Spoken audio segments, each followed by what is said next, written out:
Welcome to another long and peaceful journey through the quiet corners of history, where the pace is slow, the details are rich, and the stories are told in a way that may just help you drift gently into sleep. So, if you truly enjoy our calm and boring history videos made especially for relaxing nights and sleepy minds, I invite you to support our little corner of the internet by liking this video and subscribing to the channel so you never miss another soothing chapter. Your support means a lot and helps us keep making these sleepy tales from the past. And while you listen, I would love to know where in the world you are joining us from and what time it is for you right now. So please share it in the comment section.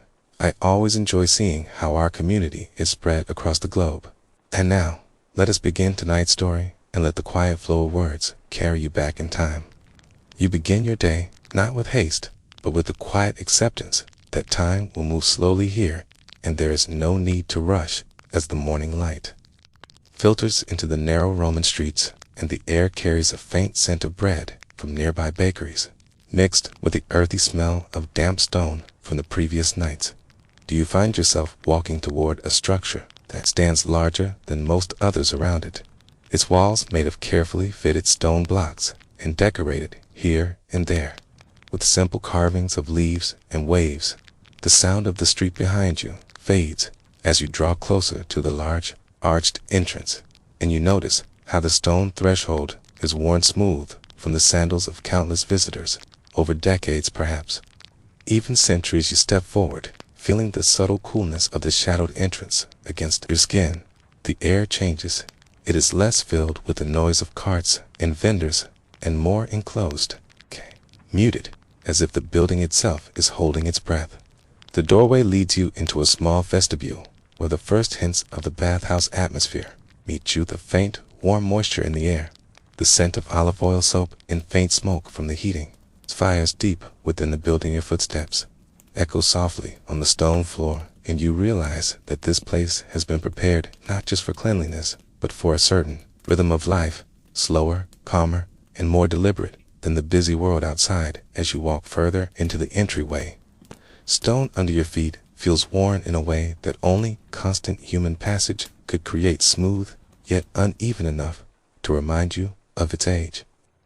You notice the faint light coming from high, narrow windows designed to let in the sun, but not the outside distractions. The light falls in muted beams, catching in the slight haze of steam drifting from deeper rooms. You are greeted not by a formal attendant calling loudly, but by a quiet nod from a man who wears a simple tunic. His role is to collect the small entrance fee and perhaps to keep an eye on who comes and goes. He gestures silently toward the first main space, the Apodyterium, the changing room. But before you enter, you pause to take in the sense of separation from the outside world. Here the air is heavier and warmer, and you can almost hear the low murmur of voices from unseen rooms ahead. You take a slow step forward into the Apodyterium, and the sound changes again. The enclosed space softens the echo of your footsteps, and the murmurs become clearer. The changing room is spacious with stone benches running along the walls and niches carved into the stone where bathers store their belongings.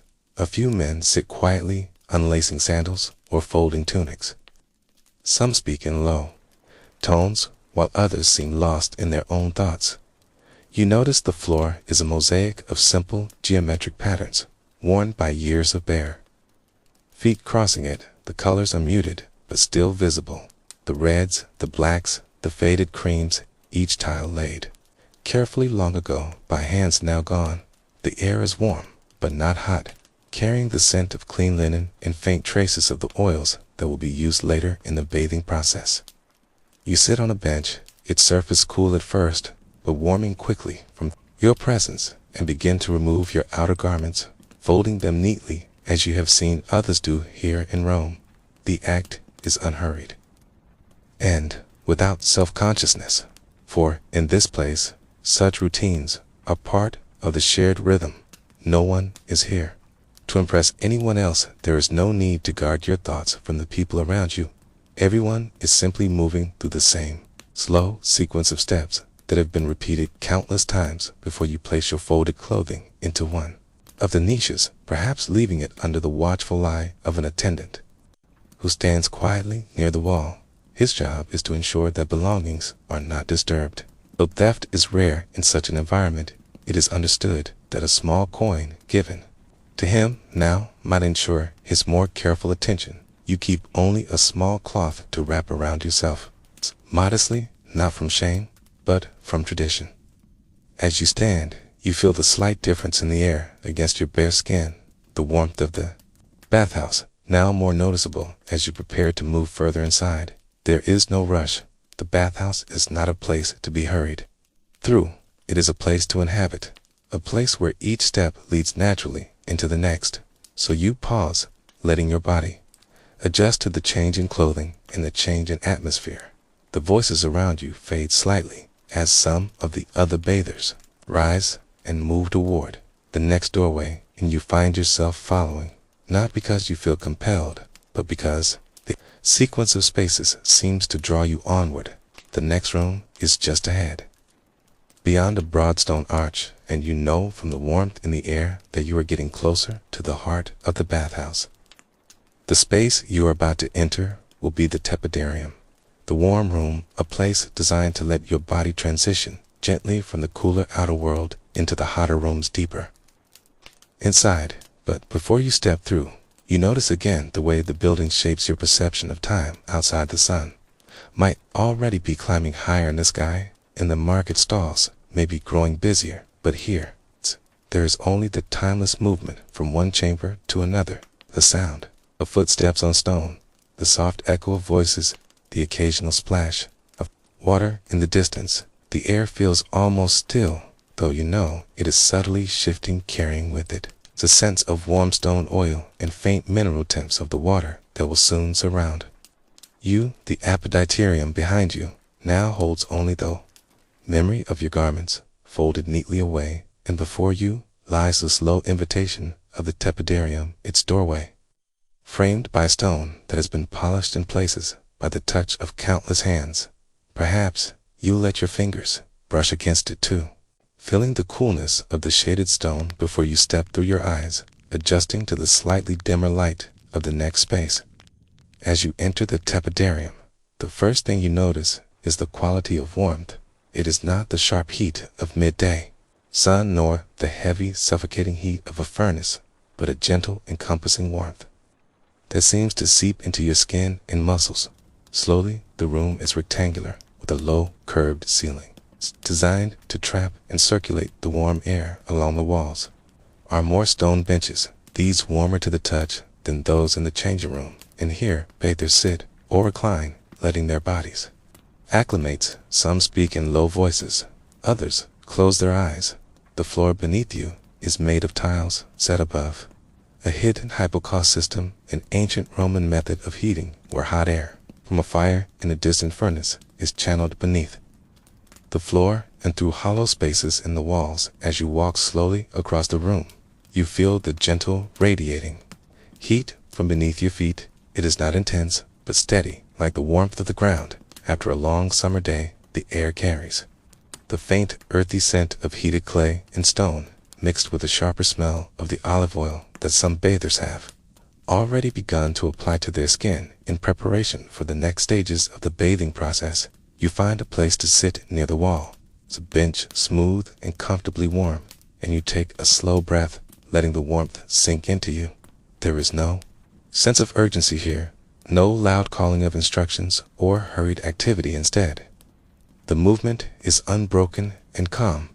A bather rises slowly and moves toward the next room. Another enters from the changing area and sits in silence. Time here is measured, not in minutes, but in sensations, in the gradual loosening of muscles, in the way your breathing deepens without forcing it, in the gentle beating of moisture on your skin from the warmth in the air. The Tepidarium is meant to be a place of balance, a threshold between the ordinary world and the more intense spaces beyond, and in this balance, you feel yourself beginning to leave behind whatever weight you carried in from outside. The conversations around you are subdued, perhaps a quiet exchange of greetings or a comment on the weather. Nothing urgent, nothing that would pull your thoughts into sharp focus.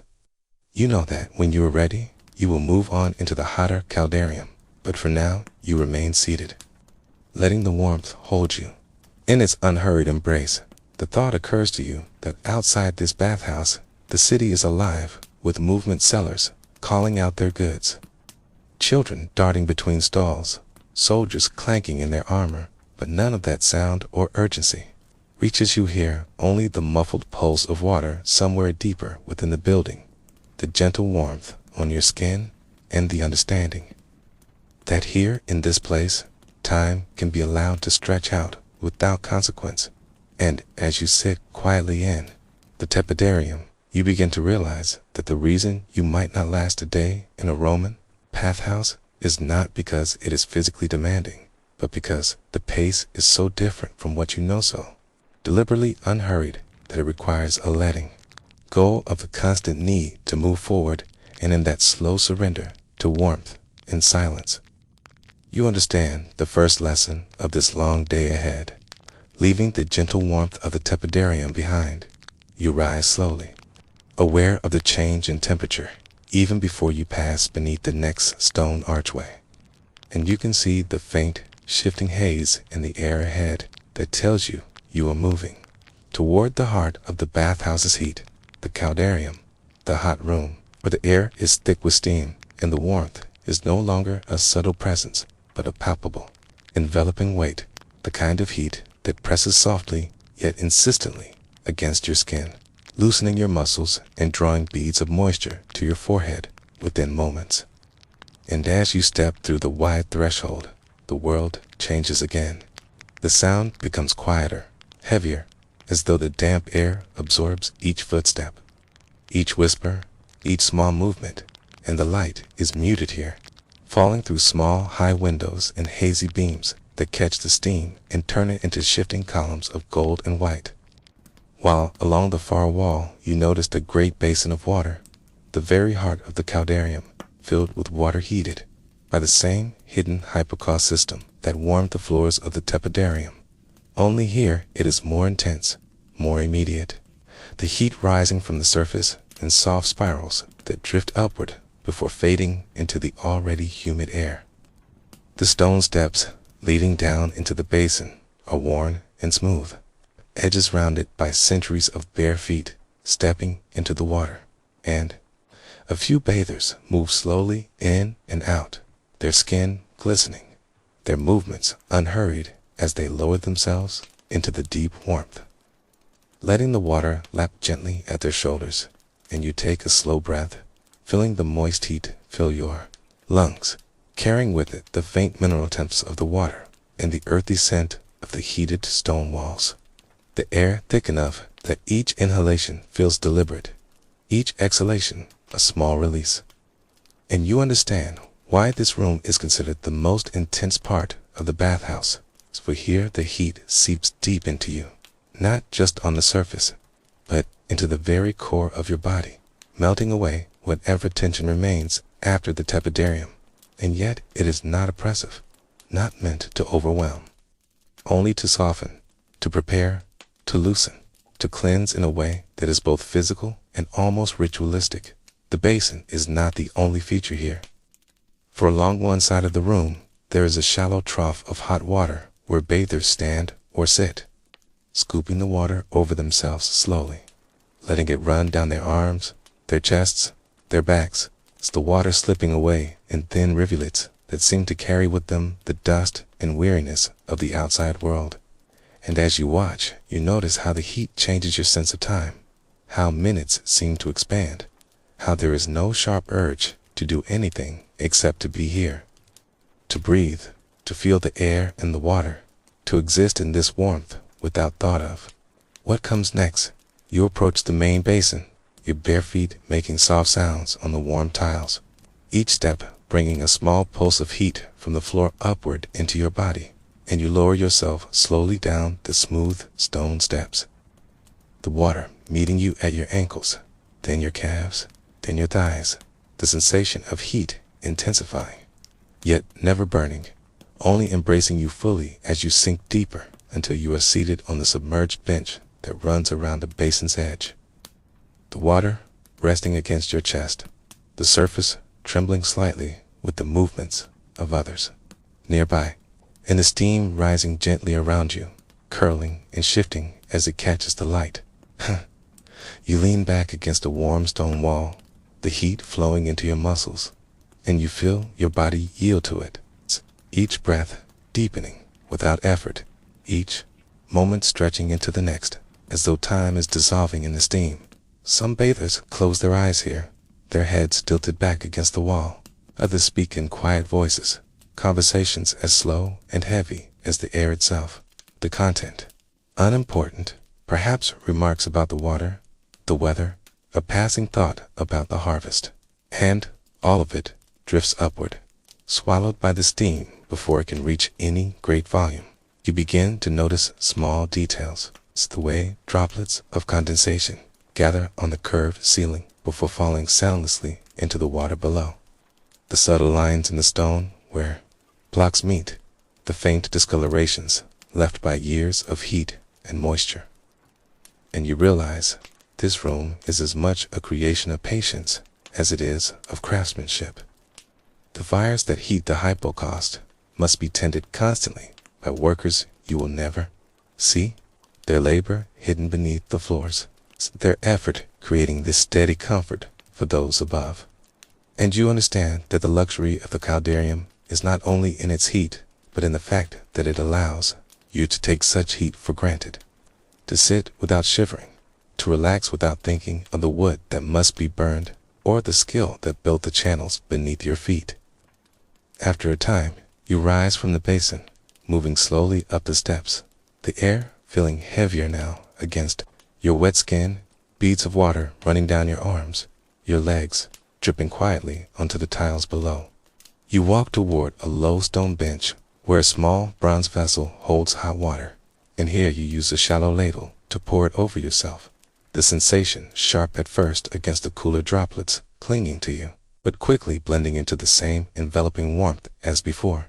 This is often the moment when oil is applied, a thin layer of olive oil rubbed gently into the skin, not only for softness, but as part of the cleansing process.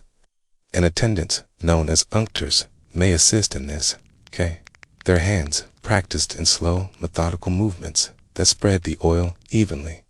The scent, faint, but earthy and comforting, and once the oil is applied, another stage may follow. The use of the strigil, a curved metal tool for scraping away the mixture of oil, sweat, and dirt loosened by the heat. The motion is not harsh, but firm enough to leave the skin clean and smooth, and the curved blade glides with a soft, rasping sound that is strangely satisfying in its repetition. The scraped residue falling away to be washed from the floor by buckets of water carried in by quiet attendants. You may notice that during all of this, there is no sense of embarrassment or self-consciousness among the bathers, for this is simply the way things are done here. The routine, known to all, repeated without question, and it is in this lack of tact, and it is in this lack of self-consciousness that the bathhouse reveals another part of its nature, that here everyone is reduced to the same simple state, free from the distinctions of clothing, occupation, or status, united in the shared experience of warmth and cleansing.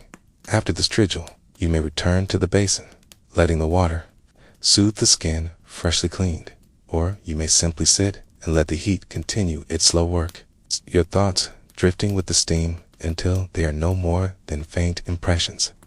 Eventually, you will move on to the Frigidarium, the cold room, to close the pores and refresh the body after the heat. But for now, in this chapter of the day, the Caldarium holds you in its quiet grasp. The warmth constant, the air thick and still, the light softened by the haze. Each moment an echo of countless others that have taken place here over the decades, centuries perhaps, the same steps followed by countless feet, the same breaths drawn in the same air, the same gentle surrender to the rhythm of the bathhouse. You begin to think that lasting a day here is not simply about enduring the heat or the process. It is about learning to live at this pace, to accept the slowness, the repetition, the absence of urgency. And in the heat of the Caldarium, you feel the world outside grow more distant still, until it is only you, the stone, the water, and the quiet pulse of warmth that has been flowing here long before you arrived and will continue long after you leave.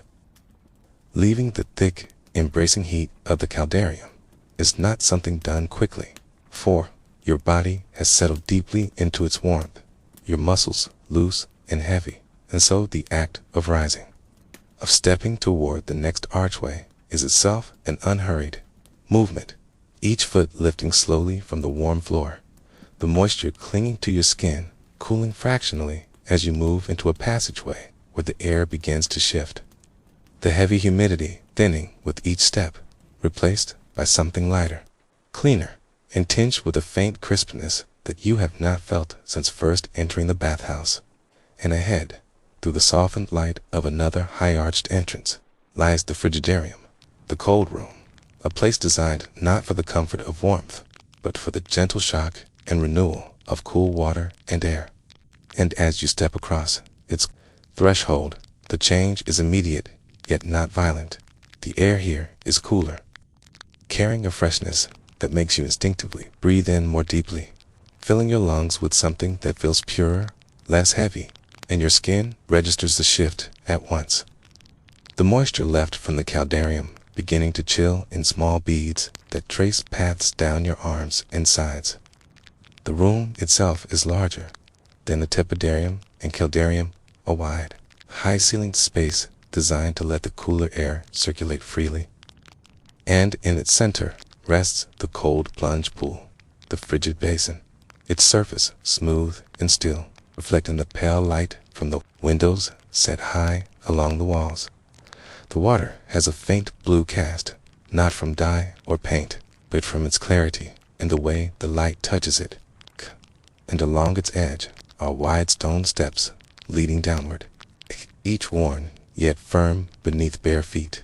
A few bathers stand at the edge, some lowering themselves carefully into the water, others moving with deliberate speed to submerge themselves in one motion. The sound of entry is different here, a sharper splash, a quiet gasp from the body's natural response to the cold. But these reactions are brief, quickly settling into the same calm rhythm as the rest of the bathhouse. The air carries the faint scent of the water itself. It's clean and mineral-rich, perhaps drawn from a nearby aqueduct that has fed this place for generations. And you find yourself approaching the pool with measured steps, the coolness rising in gentle waves as you near the floor beneath your feet, cooler now, the stone holding less of the hypocast's warmth and more of the natural temperature of the building. You pause at the edge, your toes touching the first step, feeling the coldness seep upward in a slow, deliberate line, not rushing. For the experience here is not meant to be an abrupt shiver, but a mindful transition. One temperature yielding to another as naturally as day yields to night. You begin your descent into the water, the first step bringing the coolness to your ankles, a clear, smooth sensation that tightens the skin just slightly. The next step draws the water to your calves. It's the difference from the heat of the Caldarium, still distinct, but already softening as your body adjusts. And as you move deeper, the water reaches your knees, then your thighs. Each level a new dialogue between your body's memory of heat and the present touch of coolness, until finally you lower yourself fully, the water folding around your waist, your chest, your shoulders, the surface closing quietly over you. And here, fully immersed, the contrast completes its work. The warmth from before retreating to a deep memory in your muscles, replaced by a steady clarity, your breathing settling into a calm, slow rhythm. The sound of the room reduced to the muted lapping of water against the stone and the distant murmur of other bathers speaking in low tones. You find the coolness not unpleasant, but deeply refreshing, as if each pore, closed now by the change in temperature, holds in the softness from the oils and heat. sealing them as a final act of the bathing process. The Frigidarium is not a place to linger endlessly, for the water is meant to invigorate, to awaken gently after the soporific embrace of the Caldarium, but it is also not a place to rush through, each moment here serving its purpose. The air and water together, clearing the fog of heat from your mind, returning a sense of alertness without strain as you rest in the water. You look around the room, noticing the high arches of the ceiling, the way the pale light shifts slowly. As clouds move outside, the slight echo that gives every small sound a sense of distance. And you realize this space is as much about breathing as it is about bathing. For here, you breathe more deeply, the cool air flowing easily into your lungs, and you feel a faint stirring of energy, not the restless energy of the outside world, but a quiet readiness, a sense that your body is restored to a natural balance. Some bathers rise from the water after only a few minutes, stepping to the edge and letting the droplets run in narrow streams down their arms and legs before finding a bench to sit upon, letting the cool air finish the work begun by the water. Others remain longer, eyes half closed, their movements minimal content to simply float in the stillness. You choose your own moment to rise, climbing the steps slowly, the water sliding from you, leaving your skin cool and smooth. And when you stand fully in the open air of the Frigidarium, you feel the temperature difference once more, though now it is less of a change and more of a harmony. The air and your body meeting at the same quiet middle. You find a seat along the wall, the stone here cooler to the touch than the warmed benches of earlier rooms. And you sit without hurry, letting your breathing return to its natural pace, the sound of it joining the quiet rhythm of the room. And as you sit, you think of the journey so far, the progression from the outer world into the Apodyterium, through the temperate welcome of the Tepidarium, into the deep, enveloping embrace of the Caldarium, and now into this clear, quiet coolness. Each space not an isolated experience, but part of a whole, a cycle designed not for speed, but for balance, for the slow unfolding of comfort and renewal. And you understand now that the Frigidarium is not simply the end of that cycle, but the point at which all the sensations settle into place, where warmth and coolness, heaviness and lightness, wakefulness and rest all meet. And in this meeting, the body and mind find a kind of stillness that is rare in the world beyond these walls. The voices here are fewer than in other rooms, perhaps because the cool air invites quiet, or perhaps because those who come here have already spoken all they need to in earlier stages of the bath. And so you sit in the company of others without the need for words, the shared silence itself becoming a kind of conversation. And after a time, you rise again, moving with the same measured pace as before, for the bathhouse teaches you, without instruction, that there is no value in haste here. Each space will be as it is, whether you arrive sooner or later. And as you step toward the archway leading out of the Frigidarium, you glance once more at the still surface of the water, the faint ripples left by those who came before you, slowly fading, the pool returning to its perfect calm, ready for the next bather to enter and feel as you have felt. And as you pass into the corridor beyond, the coolness lingers on your skin, a quiet reminder of the balance you have been given in this place, a balance that, once found, feels both ancient and entirely new. From the cool stillness of the Frigidarium, the path to the palestra is not abrupt, but gently guided by a corridor whose walls are lighter here, the stone touched by more direct light from a series of high, narrow openings that let in the softened brightness of the day, the air gradually shifting once more, now neither warm like the Tepidarium, nor cool like the Frigidarium, but carrying a fresh openness that suggests you are moving closer to the outdoors. And as you step forward, you begin to hear sounds that do not quite match the muffled echoes of the inner chambers There is the rhythmic patter of bare feet on packed earth, the faint thud of bodies meeting in a controlled embrace, the low calls of voices that rise and fall without urgency. And soon, the corridor opens into a wide rectangular courtyard, the palestra, the exercise ground of the bathhouse, where the roof is open to the sky, and the air moves more freely than in any other part of the building. And the transition from enclosed stone to this openness is not jarring, but almost like the slow lifting of a veil. The sky above, soft in its color, perhaps pale blue or lightly veiled with thin clouds, casting a diffuse light that makes the entire space feel both spacious and contained. And you notice at once that the ground is not stone here, but a fine, firm sand, raked smooth in some areas and marked by arcs and prints in others where movement has taken place.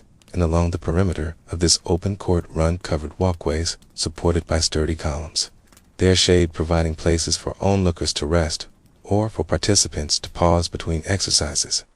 The air carries the scent of the sand itself, faintly dry and mineral, mixed with the lingering fragrances of oils from earlier rooms as bathers move in and out, and you can see several small groups scattered across the open area.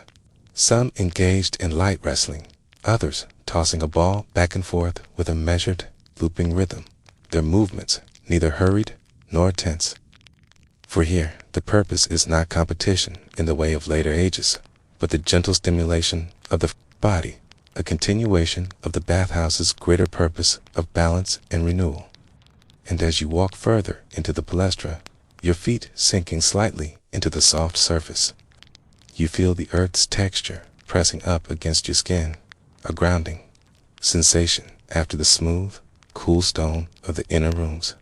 And you realize that this contact with the natural ground is part of why the space feels so different. It reconnects the bather with the outdoors while still holding the quiet structure of the bath complex. Kia's gaze moves to a pair of men in the center who are practicing a light form of wrestling. Their grips firm but not harsh, their breathing steady, each move followed by a pause, a reset, as though the exercise is as much about the rhythm as it is about the physical engagement. And at one end of the courtyard, you see another group engaged in a throwing game with a large ball made of stitched leather, the arcs of its flight smooth and predictable, caught not with the desperation of sport, but with the ease of repeated motion, the kind that warms the limbs without strain. And in the shaded colonnade, a few older men sit on stone benches, speaking quietly or watching the younger ones, occasionally gesturing with a hand as if remembering their own movements from years before. The scene is entirely without haste, and the sounds blend together into a low, ambient murmur that feels as much a part of the space as the walls and columns. And you find a place near one of the pillars where you can stand and simply take in the atmosphere. The warm but not hot air moving across your skin, carrying with it the faintest trace of the oils used by those who have just left the baths, the occasional sharper scent of dust rising when a foot or a body shifts in the sand. And you realize that even here, in the most active part of the bathhouse, the sense of calm is never lost, for the activity is not meant to exhaust, but to prepare, to bring the body into a state of readiness before returning again to the waters. The palestra is, in a way, its own kind of chamber, though without walls above. It still holds you within a defined space, bordered by the geometry of the columns and the gentle discipline of its purpose. And as you watch, you see that the exercises are often followed by pauses where participants stand together, speaking in low voices, sometimes rubbing the sand from their arms or legs, sometimes simply breathing and looking at the sky. And in these moments, it becomes clear that this space is as much about conversation and quiet camaraderie as it is about movement, for the bathhouse is a social place as well as a physical one. And here, the openness of the sky invites a different kind of interaction than the enclosed rooms, a lightness of tone that comes from being under the day's natural light, rather than the softened glow of the hyper-cost heated halls. And perhaps, as you stand there, You begin to imagine yourself part of this rhythm, walking slowly to one side of the court, feeling the sand shift beneath your feet, perhaps picking up a ball and passing it to another in a gentle arc, or stepping into a brief wrestle. The grips and shifts of weight, careful and deliberate, not as contest but as dialogue between bodies, and then stepping away again, the breath a little deeper, the skin warmed from the movement, before finding your place once more beneath the shade. The covered walkway, offering a place to lean against a cool column and let the slight breeze draw away the heat you have built. And you see now how this cycle of movement and stillness mirrors the cycle of the bath itself. The palestra serving as a bridge between the warmth of the baths and the calm coolness of the Frigidarium, or between the early stages of bathing and the deeper heat of the Caldarium. For not all bathers follow the same order, and some will come here first to stir their bodies before any immersion, while others come after to gently reawaken their senses. And as you continue to observe, the slow rhythm of the place begins to work on you, your breathing unconsciously falling into time with the steady movements of those around you, your gaze lingering on the soft patterns in the sand, the way they shift and are smoothed again with each step, deigned, the way the sunlight catches in the air just above the surface, turning dust motes into brief points of light. And you realize that, though the palestra is open to the sky, it feels no less a sanctuary than the most enclosed chamber. The columns and covered walks giving it shape, the familiar hum of voices giving it life, and the awareness that beyond these walls the world moves in a different rhythm only makes the measured pace here more pronounced, more deliberate. And in that awareness you understand another truth of the Roman bathhouse, that its design is not simply about the progression of rooms, but about the way each space shifts the state of the body and mind, preparing one for the next, until the whole experience becomes a continuous unfolding, a slow movement through warmth and coolness, through stillness and activity, through solitude and shared presence, each stage its own kind of cleansing.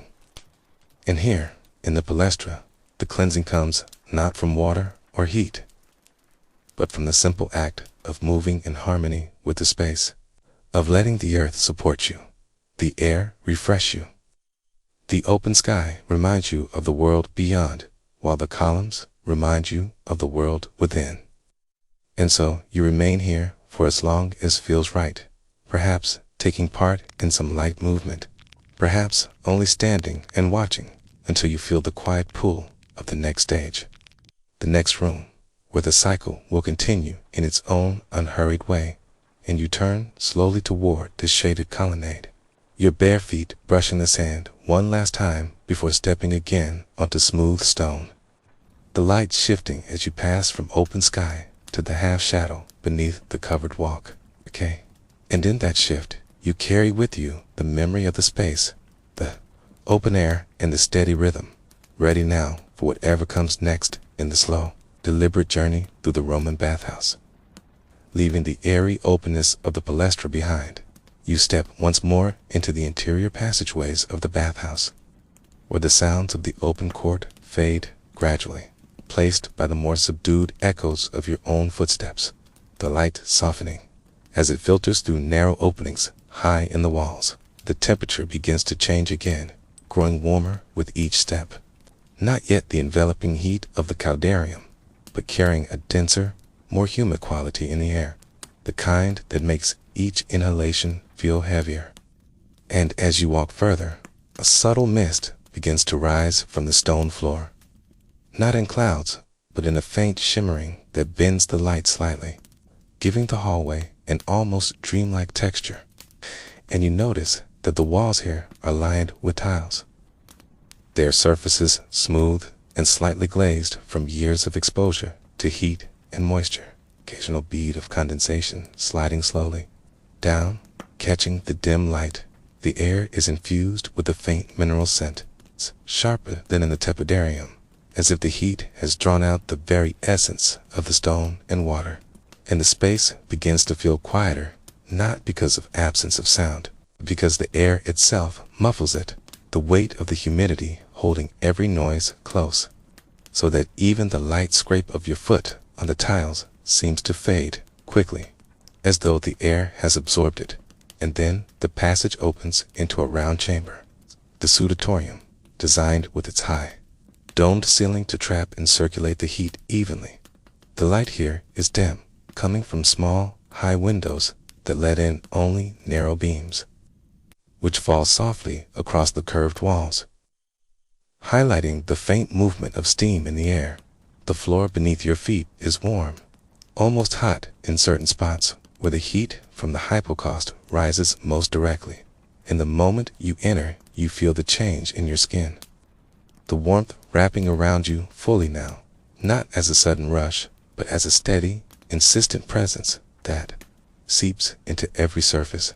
The stone benches that line the wall are also warm to the touch, their smooth surfaces inviting you to sit, though you find that the heat rising from them is almost as strong as the heat in the air.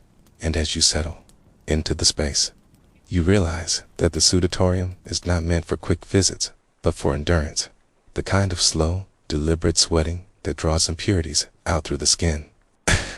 The air here is thick enough that your breaths feel longer, slower, each inhale carrying warmth deep into your chest, each exhale releasing not just breath, but a faint trace of the coolness you carried in from before. And in this rhythm of breathing, you begin to sense why the Romans valued this stage of the bath so highly. For it is not merely about heat, but about the way heat transforms the body's state, softening the muscles, loosening the joints, opening the pores. And with that opening comes a sense of release, as if the body is letting go of something. It's held quietly, unnoticed, in the cooler stages before. The sound within the Soothatorium is minimal, mostly the faint drip of water where condensation has gathered and released from the ceiling or the walls, and occasionally the soft shuffle of another bather adjusting their seat. There is little speech here, for the heat draws the attention inward, each person focusing on their own breathing, their own stillness, though sometimes a few quiet words are exchanged in low, even tones that carry only as far as the nearest bench. The domed ceiling above is more than architectural beauty. It is a precise choice, for its shape gathers the steam and directs the flow of air evenly throughout the chamber, so that no corner is cooler than another, and the stone itself, heated from below, radiates warmth upward, creating a complete envelope of heat. In this kind of environment, time seems to slow, each moment stretching slightly, and you find that your awareness shifts from the broader bathhouse to the immediate sensations of your body, with the beads of sweat forming slowly on your forehead. It's the gentle slide of one down your temple, the way your palms feel warmer than your fingertips, the faint pulse of your heartbeat noticeable in your ears. And you understand that the Soothatorium is not a space for distraction, but for a kind of inward clarity, the heat stripping away everything that is not essential to this moment. And as you sit longer, the sweat begins to move more freely, each drop carrying with it some of the body's tension, some of the heaviness that has settled into the muscles. The mineral scent in the air grows stronger as the steam lifts it from the walls and floors, blending with the faint aroma of the oils some bathers have applied earlier, their fragrances soft now, almost ghost-like in the thick air, and the silence is not oppressive but deeply restful. Each sound, whether the drip of water or the shift of a foot seeming to belong exactly where it is. You begin to imagine the centuries of bathers who have sat in this same kind of space, in cities and towns across the Roman world, all of them feeling this same slow immersion in heat, this same gradual surrender of the body to the air. And you realize that the design of the Soothatorium is not just practical, but almost meditative in its effect, drawing one into a state that is both physically and mentally softened, as if preparing you for something yet to come. The longer you remain, the more you notice subtle changes. The air feels thicker, your skin more sensitive to the faint movements of steam. You're breathing deeper without conscious effort, and you understand why some might find it difficult to last here.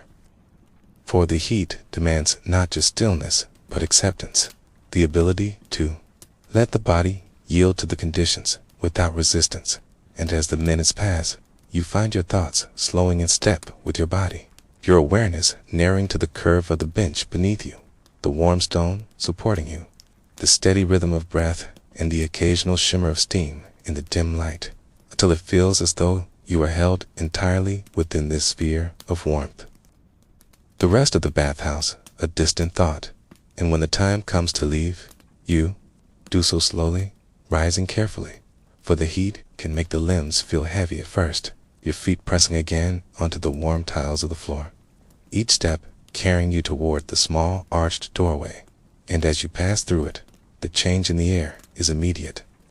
Cooler and lighter, though still warm, the shift almost startling after the dense embrace of the Apodyterium, and yet the body carries that heat within it now, radiating from the skin, and as you walk down the corridor away from the domed chamber, you feel lighter, as though something has been lifted from you, not dramatically, but in the quiet way that a weight is eased, without your realizing how much you carried it. And the bathhouse leads you onward into the next stage of its unhurried journey.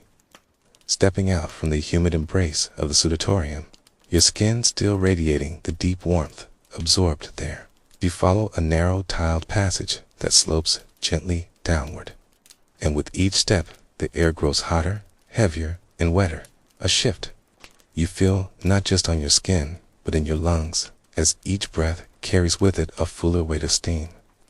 Your vision catching the faint distortion of the air ahead as the heat bends the light in subtle waves. And your footsteps echo softly on the stone floor, the sound dulled by the thick air, but still present enough to accompany you like a quiet, steady rhythm, the scent of the place changing too, becoming sharper and more mineral-rich, tinged with the faint aroma of the olive oils and scented unguents some bathers carry into this part of the bathhouse. And as you move closer, you can hear the subdued, almost liquid sound of water shifting and lapping somewhere ahead, the tone of it deeper than a trickle, but gentler than a wave. And then the corridor opens into the heart of the bathhouse's heat, the Caldarium, the great hot room, where both air and water are brought to their most intense warmth. The space, large yet enclosed, with high, vaulted ceilings designed to trap the heat. The plastered walls gleaming faintly from the sheen of constant moisture, and the floor beneath your feet is warmer still than in the Apodyterium, fed by the hypocaust system below, where fires burn steadily in surface rooms tended by slaves, their labor invisible here but felt in every surface, every breath, every bead of sweat already forming upon your brow. And in the center of the Caldarium lies a great pool, the Alveus, its surface a shimmering mirror broken only by the faintest ripples, steam rising in delicate curls that twist upward before fading into the dim air above, the water reflecting the muted daylight streaming through small, high windows, each beam cutting through the haze like a visible thread. And around the pool, stone benches line the edges of the room, offering a place to sit, to soak, to let the heat and water work together upon the body. As you take in the space, you notice how the sound here is different from other rooms. Softer yet deeper, each drop of condensation falling from the ceiling into the pool, producing a rounded, echoing plink that seems to hang in the air a fraction longer than expected. Voices, when they occur, are low and slow, the heat discouraging any lively chatter, urging instead a kind of inward turning. And the longer you stand here, the more you feel the heat envelop you completely, not as a sudden wave, but as a steady tide rising through your skin, your muscles, even your bones, the warmth seeping deeper with each passing moment. And as you step toward the water's edge, the tiles beneath your feet are slick with condensation, their patterns faintly visible under the thin sheen of moisture. The air here smells faintly of the bronze and copper fixtures, the minerals from the heated water mingling with the metallic temps. and lowering yourself carefully into the pool, you feel at once the embrace of the water, hotter than any bath you might have taken outside this place.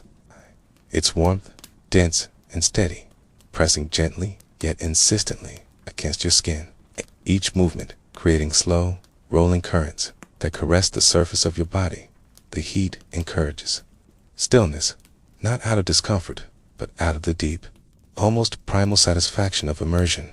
You let yourself settle, the water rising to your shoulders, your breathing slowing as the warmth seems to coax the lungs into longer, deeper draws of air, your muscles unwinding further than they did in the Tepidarium or Soodatorium, and you can feel, in this heat, the final loosening of any last tension held in the body. The pores wide open now, the skin alive with the gentle pulse of blood drawn toward the surface, and you remember that for the Romans, the Caldarium was not merely about physical comfort, but about health, a place where the body was purified through sweat and heat, where the skin was softened in preparation for scraping away the oils and dirt of the day with a strigil, where joints were soothed and aches relieved, and as you sit here, you can almost see, in your mind, the slow, deliberate rituals that took place. A bather leaning back against the smooth stone ledge, eyes half closed, another moving languidly through the water. The faint splash of their steps muffled by the heavy air. Eye servant approaching quietly with a flask of oil or a cloth for wiping away sweat. Motion unhurried, the room itself seeming to enforce its own pace. Time here is not measured in minutes, but in breaths, each inhalation pulling in the moist heat, each exhalation releasing the coolness you carried in from the outer rooms. And the vaulted ceiling, high above, is mottled with faint discolorations from years of steam, the plaster swelling slightly in places where the moisture has settled. And along the edges of the room, large bronze vats sit atop stone platforms, their contents kept at high heat by the same hypocaust fires, from which attendants draw water to replenish the pool or to pour it directly over bathers for an even more intense rush of warmth, sometimes mixed with herbs for fragrance or medicinal benefit. And though the heat here might seem overpowering to one unaccustomed, it is meant to be embraced fully, to allow it to penetrate not just the skin, but the deeper tissues, loosening what is tight, stirring what is sluggish, till the body feels both lighter and heavier at once, lighter in its freedom from tension, heavier in the relaxed weight of muscles now at rest. And as you rest in the water, you feel a fine sheen of perspiration still forming on the skin above the waterline, evidence that even immersion does not halt the work of the heat, and the surface of the water catches every shift in light, each ripple sending a trembling reflection along the curved walls. And now and then, you hear the muffled thud of wood being shifted far below, a reminder of the fires that feed this warmth, of the constant tending that makes this room possible. And perhaps you imagine the life of the stokers, sweating in the dark service corridors, unseen, yet essential. Their world of flickering firelight and heavy fuel, so different from the quiet luxury here above. And in this moment, surrounded by this carefully crafted balance of air, water, and stone, you understand the sophistication of Roman bathing culture, not merely in architecture, but in the way each room serves a precise role. The Caldarium as the culmination of heat before the body is cooled again. It's a final immersion before moving on to the next stage. And as you close your eyes, the sensation is not of floating in water, but of being held in a steady, living warmth. One that seems to speak in a language of slowness and patience, inviting you to stay until every part of you has yielded to it completely. And yet, even here, endurance has its limits, for too long in the Caldarium can sap the strength. The body's resources spent in the gentle labor of sweating, and so, eventually, you rise, the water cascading from your skin in hot rivulets, the air suddenly feeling cooler in contrast to the heat you have carried within you. Droplets sliding from your arms and legs to the floor where they join the thin sheen of moisture already present. And stepping out, You feel the tiles firm beneath. Your softened feet, your body heavier in its relaxation, your head light from the long immersion, and as you walk slowly toward the arched exit, the air begins to shift again, still warm, but lacking the dense, enveloping quality of the Caldarium, your lungs welcoming the slight ease. Your skin still glowing from the heat, and you move forward, ready for the cooling stages that await. Spoke the bathhouse, guiding you onward in its deliberate progression from cold to hot, and soon back toward cool again, a cycle as measured as the rhythm of breath itself. From the saturated warmth of the Caldarium, where the air and water together seem to dissolve the tension from every muscle, you step through a low, rounded doorway into a narrower corridor, and instantly you notice a change in the air, not in temperature, for it is still warm, but in its weight and feel. The moisture that had been clinging to every breath now replaced by unmistakable dryness, a heat without steam. A heat that seems sharper and more direct, and as you move forward, your footsteps sound slightly different on the floor. The faint slickness of condensation gone, replaced by the dry contact of your skin on the smooth, warm stone. The corridor is lit by small openings high in the wall, their shafts of light sharper here, without the haze of mist to soften them. And as you approach the entrance to the Laconicum, you feel the temperature rise with a steady, almost invisible force. The kind of heat that does not envelop you all at once, but pushes at you from every direction, like an invisible weight, gently pressing down. The doorway opens into a circular chamber, smaller than the Caldarium, its walls curving upward into a domed ceiling, a design chosen with precision to hold and concentrate the heat. The light inside is low and golden, coming from narrow slits placed high up, each one allowing a blade of sunlight to slice across the interior and fall upon the warm-toned plaster. The floor beneath your feet is dry, yet almost hot to the touch. It's the heat here coming not only from the air, but from the very surfaces. It's all warmed by the same hypocaust system, but this time intensified.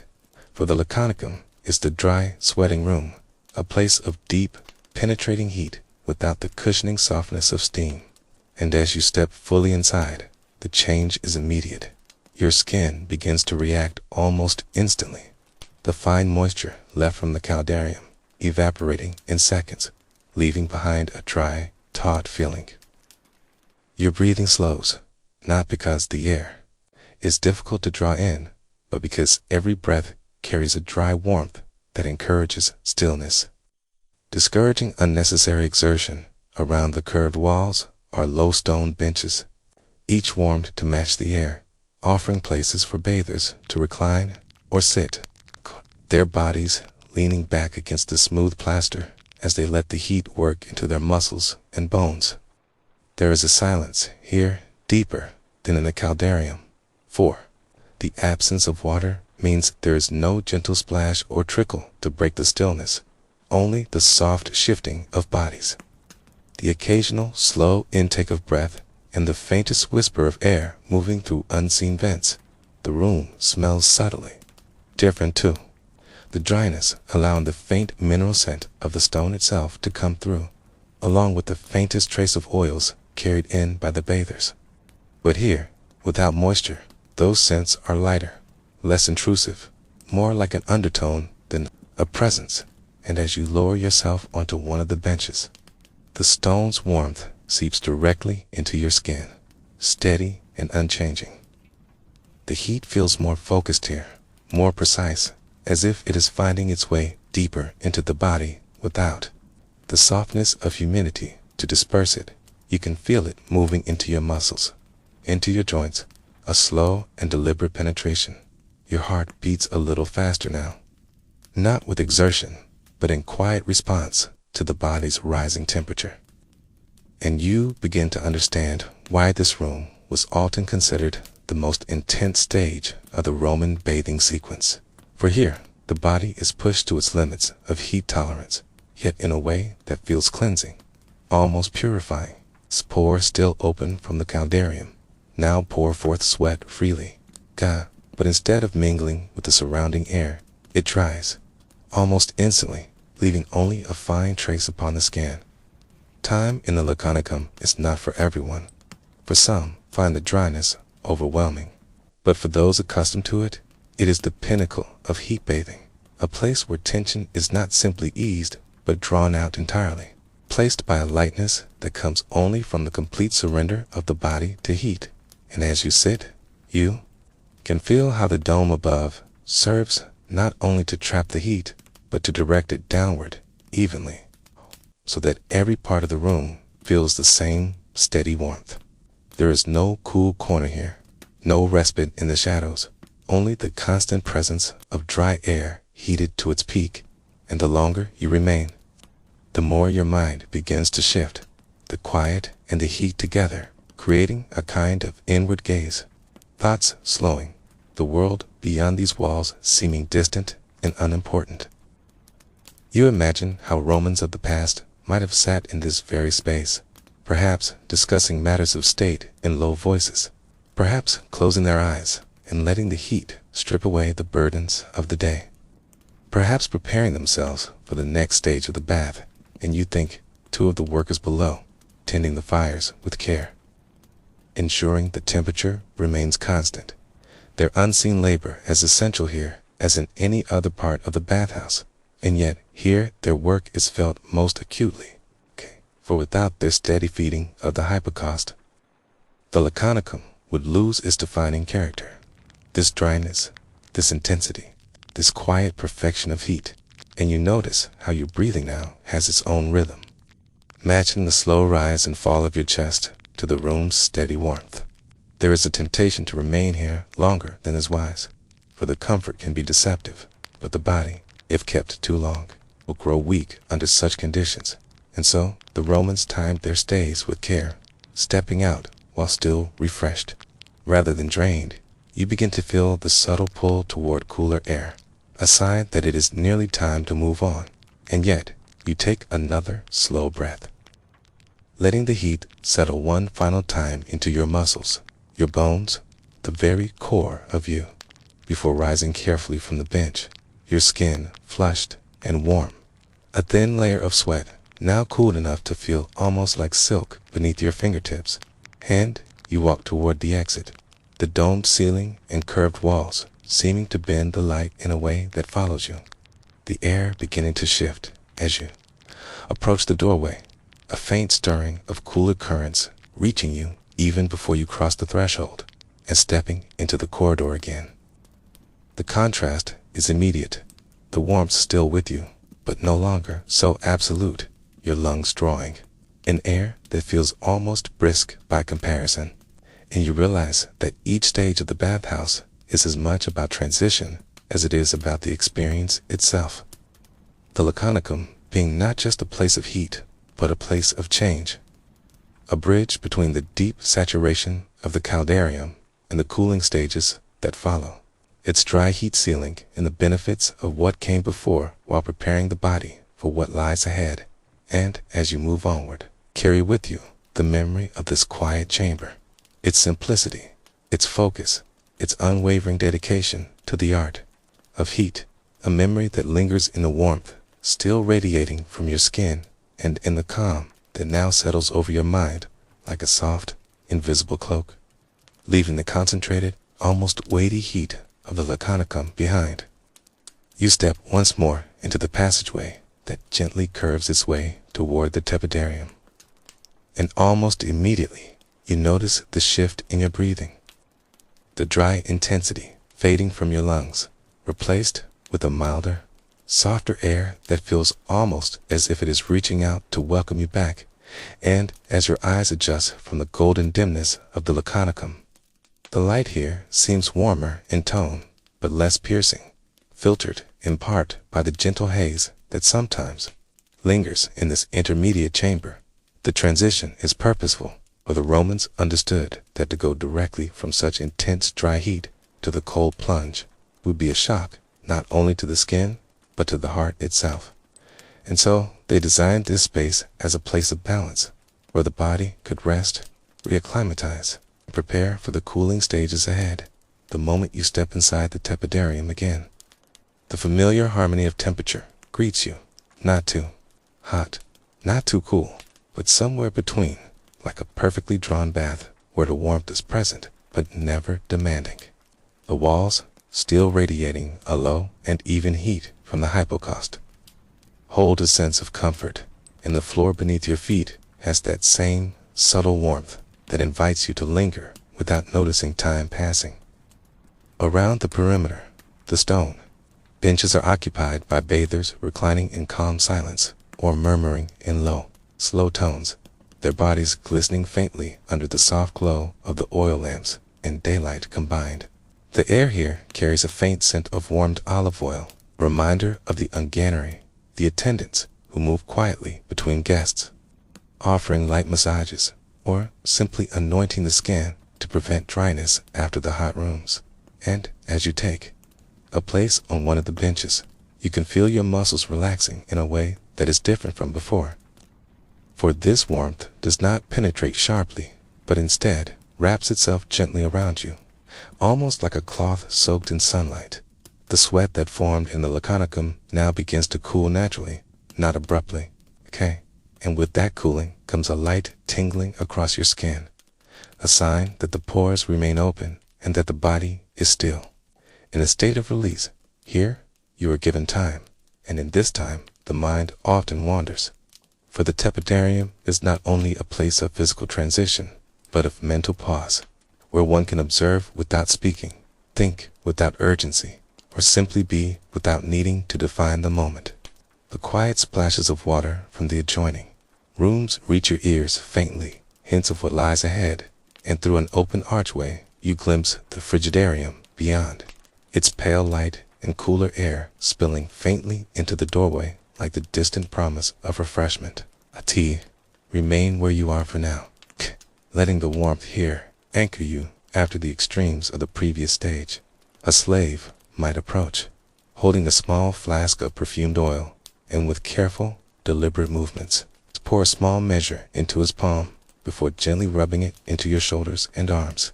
The oil spreads easily, its scent light but persistent, mixing with the ambient warmth to create a sensation both tactile and aromatic. You feel the muscles under his hands soften, any last traces of tension that survived the laconicum finally giving way. The Tepidarium in this moment feels less like a room and more like a threshold, a kind of liminal space where the body is between states, no longer flushed with a high heat, yet not yet cooled, a place where time seems suspended. And though the Romans often socialized here, discussing matters of trade, politics, or philosophy, the tone was different from the bustling conversations of the Frigidarium or Palestra. Here, voices rarely rose, the acoustics of the room and the warmth itself encouraging a slower pace. Even the movement of attendants seemed deliberate, as if the space itself demanded it. Your eyes drift upward to the vaulted ceiling, its plaster painted in soft tones that have aged with time, perhaps depicting faint floral designs or mythological scenes that encourage the mind to wander as the body rests. The architecture serves not only beauty, but function, the shape of the ceiling capturing and distributing warmth evenly, ensuring no corner is left cold. After some minutes, perhaps longer than you realize, you feel a subtle readiness building within you. It's an awareness that the body is prepared for the cooling stages ahead, and so you rise slowly, feeling the change in your posture as the warmth that has settled into your limbs begins to lift. The doorway to the Frigidarium now seems brighter, the air spilling through it cooler, carrying with it a faint mineral scent from the cold pool within, and as you walk toward it, the floor shifts from comfortably warm to just slightly cool beneath your bare feet. The change is small but noticeable, like the first breath of evening after a sunlit day. And before you fully enter, you pause at the threshold, letting your senses register the difference. The Tepidarium still at your back, the Frigidarium before. You, the Romans, took such transitions seriously, for they knew the body thrived on gradual change, never sudden. And so you take one last look at the Tepidarium. Its golden light, its gentle warmth, its atmosphere of quiet reprieve, before stepping fully into the next stage, where the cool air greets you with an immediacy that is not harsh but bracing. And you understand now how carefully the bathhouse guides each visitor from one sensation to the next, from the extremes of heat to the balance of warmth, and now into the crisp, revitalizing clarity of cold. The journey is not random, but an art. And in the Tepidarium's embrace, you have experienced one of its most subtle yet essential moments, a reminder that in the Roman world, even rest was designed with purpose, and that the body, like the mind, flourishes when change is allowed to come in gentle, measured steps. And as you finally move forward, the warmth, still clinging faintly to your skin, meets the first true breath of cool air, creating a sensation so complete that it almost erases the memory of the heat. Yet deep inside, you carry it still, like an ember that will glow quietly until the day's end. Crossing the threshold from the Tepidarium into the Frigidarium is like stepping into a different part of the day, as if the warm afternoon light you have been resting in has quietly turned to a clear and early morning, where the air carries a freshness that seems to awaken not only the skin but the mind as well. The shift in temperature is immediate yet deliberate. Never the shocking kind of change that might seize the breath, but rather a clean and crisp coolness that envelopes you steadily, allowing your body to register the new sensation without resistance. The Frigidarium is the great cooling chamber of the Roman baths, a place designed to close the pores, invigorate the muscles, and reset the senses after the long progression through heat, steam, and gentle warmth. The first thing you notice here is the clarity of the light, brighter than any other rooms, often achieved through larger windows or openings placed high along the walls. So the sunlight cascades down in wide columns, touching the pale stone floors and shimmering faintly on the surface of the cold plunge pool at the center of the room. The architecture is spacious and open, the ceiling vaulted in such a way that the sound of footsteps, voices, and water carry in soft echoes that seem to linger in the air, but never in an overpowering way. Instead, it is a light reverberation that gives the space an airy quality. The scent of warmed olive oil and heated stone gives way to something sharper, the faint mineral smell of cool, fresh water. Perhaps with a trace of the marble that lines the pool, the air itself feels lighter, as though it carries less weight than in the warmer rooms. And with every breath you take, there is a subtle lift in your chest, a tiny spark of alertness that had been softened during the earlier stages of the bathing ritual. The bathers who occupy the Frigidarium often carry themselves differently than in the other rooms. Here, there is less reclining, fewer lingering conversations, and more purposeful movement. Some stand at the pool's edge, adjusting to the cool air before making their descent. Others emerge from the water in slow, steady steps, droplets sliding down their skin and catching the light before falling onto the stone with a faint tap. The cold plunge itself is an architectural statement, wide enough for multiple bathers, but designed so that it never feels crowded. The water is drawn from fresh sources, kept clean and clear, its surface smooth except when disturbed by movement, and beneath it, the marble or stone floor glows faintly in the bright light. As you approach, your feet meet the first hints of chill from the water's edge.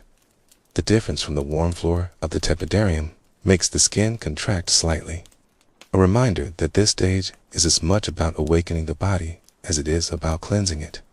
The Romans saw the Frigidarium not only as a final stage of bathing, but as a way to strengthen the body, to improve circulation, and to balance the effects of the heat that came before. You place one foot on the first step down into the plunge, and immediately a wave of coolness rises up through your leg, crisp and clean. Your skin tightens in response, but your breathing remains steady. The next step deepens the sensation, the water now climbing toward your knees, the coolness spreading upward, making each muscle feel more defined, more present, as though the cold draws awareness to every part of your body it touches.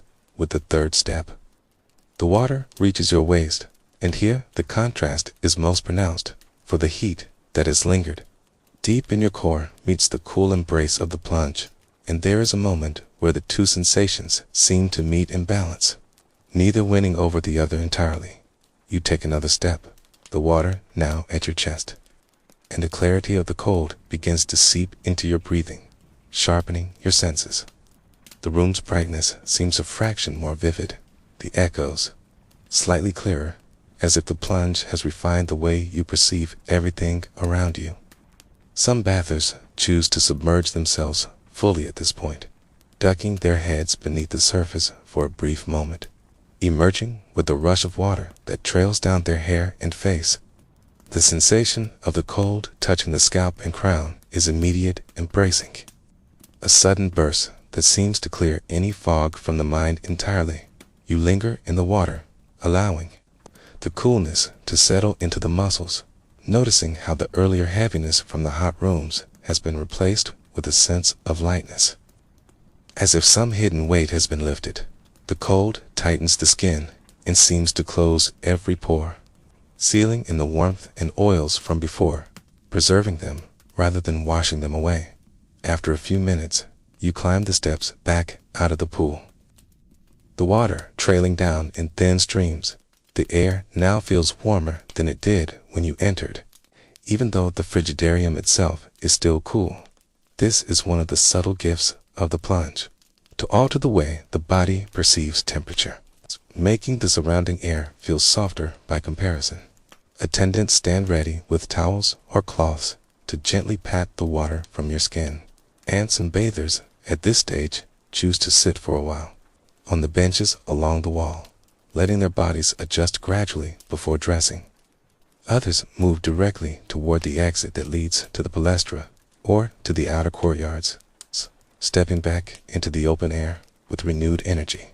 The Frigidarium is not a place of extended lounging like the Tepidarium, but rather a stage of completion, the final act in a sequence that has been carefully designed for centuries to guide a person through a progression of sensations, from the first warmth of the Apodyterium to the cleansing steam of the Caldarium, the dry heat of the Laconicum, the balance of the Tepidarium, and now here, the crisp and bracing clarity of the plunge. Each stage has its purpose, and none is complete without the others. As you sit for a moment longer, the brightness of the room around you feels almost ceremonial, a gentle acknowledgement that the journey through the baths has reached its natural close. And yet, there is no rush to leave. For the Romans valued the baths not only for their cleansing power, but for the way they aligned the body and mind, leaving both refreshed yet calmed. The cold of the Frigidarium lingers faintly on your skin as you prepare to move on, a reminder of the water's clarity, and as you take your final steps toward the exit, the light from the high windows touches your path, carrying with it a quiet assurance that you have completed something timeless, a ritual that countless others have taken before you, each one emerging as you now do, carrying the calm of the warmth and the freshness of the cold together, balanced, whole, and quietly renewed. Stepping out from the cooling embrace of the Frigidarium and into the sunlit expanse of the palestra is like walking from a secluded sanctuary into the open heart of a Roman day. The change is immediate, both in atmosphere and in sensation, for the air is no longer tempered by walls or vaulted ceilings, but is instead alive with the warmth of the sun, the shifting patterns of shade, and the subtle drift of breezes carrying scents from beyond the bathhouse complex. Here, the ground is often paved with smooth stone or packed earth, sometimes bordered by covered colonnades that frame the space with rhythmic rows of columns, their shadows falling in long, clean lines across the open courtyard. The palestra is the exercise ground, a place where the human form is celebrated not only in its stillness, as in the bathers' more restful chambers, but in motion and strength, in the grace of physical skill. 'Tis where bodies are honed, not only for the aesthetics admired by Roman society, but for the health and vitality that allowed one to partake fully in public life, in conversation, in work, and in pleasure. The space itself often buzzes softly with activity, yet it is never chaotic. For the exercises performed here are deliberate, measured, and often accompanied by quiet exchanges between participants. The variety of movements and games that unfold within the palestra is wide. Some men engage in wrestling, the sand beneath them shifting with each grip and counter, their movements a blend of strength and strategy. Others throw the discus, their bodies turning in smooth arcs before the flat disc sails through the air in a brief moment of flight. Still others take up the javelin, the long shafts slicing forward toward distant marks. And in the corners of the courtyard, some train with lighter weights, stones, or exercise equipment designed to build endurance. These activities are not purely for show, for Romans believed that the cultivation of the body was inseparable from the cultivation of the mind. Philosophy, inherited from the Greeks and adapted to the rhythms of Roman life. As you walk along the shaded edges of the palestra, the colonnades offer a cool refuge from the direct sun. And from here, you can watch the interplay of light and movement in the open space. The occasional shout of encouragement or the brief laugh after a friendly contest drifts across the courtyard, mingling with the softer sounds of bare feet on stone, the creak of leather straps, or the faint metallic ring of a striking exercise tool. The smell of the open air here is richer than inside the baths. The faint sweetness of sun-warmed stone mixing with the dust stirred by movement. Perhaps the distant scent of herbs from gardens just beyond the walls. For many, the palestra is a place to balance the restorative stillness of bathing with the invigorating pulse of exercise. Yet it is also a social ground, where acquaintances are met, political alliances are quietly maintained, and stories are exchanged. Under the shade of the columns, the boundaries between physical training and conversation are fluid here. One might spar or run, then pause to speak with a friend or listen to news from the city. The space is as much about connection as it is about discipline. For the Romans understood that health was not merely a solitary pursuit, but a shared one. The body shaped in the company of others was also a body prepared to live in the company of others. And as such, the palestra becomes a stage where the social and the physical meet. You notice that the rhythm of the place changes throughout the day. In the early hours, the air is cooler, the exercise is brisk, and the conversations quick, while in the afternoon, the pace softens. The heat of the sun slowing the movements and drawing more bathers to the shade, sometimes sitting along the edges, to watch others train rather than participate themselves. There is a pleasure in observation here too, for watching the skill of others is considered a form of learning, an appreciation of form and technique that can be carried into one's own practice. At the far end of the palestra, there may be an opening leading to gardens or to the peristyle, where quieter walks can be taken before returning to the busier sections of the bathhouse. Some bathers, after their time in the Frigidarium, come here only to stroll, letting the sun dry the last traces of water from their skin while they enjoy the open air. The shifting warmth, a final counterpoint to the stages of heat and cold they have already experienced. Others come here as the first step before even entering the baths, warming their bodies through exercise before proceeding inward toward the Apodyterium. For the order of the bathing ritual is not rigid, and each bather may choose the path that suits them best. Yet for most, the palestra is a point of balance, a space that bridges the controlled interior of the baths with the open, unpredictable life of the city beyond. You watch as a pair of young men practice wrestling near the center of the courtyard. Their movements, a continuous, fluid contest of strength and balance, each trying to find the moment of weakness in the other, the sand beneath them scattering with every shift of weight. Nearby, an older man demonstrates a throwing technique to a small group, his discus glinting briefly in the sun before it spins away, its shadow tracking a small arc on the ground. The air here carries a vitality that seems to seep into the skin, and you find that your own breathing adjusts to it, becoming a touch deeper. Your steps a fraction more deliberate. There is a quiet discipline in the space, even in its most active moments, for the palestra is not a place for idle chaos. It is a place for purposeful movement, the kind that strengthens without exhausting, sharpens without hardening, and leaves the body more alive than when it entered.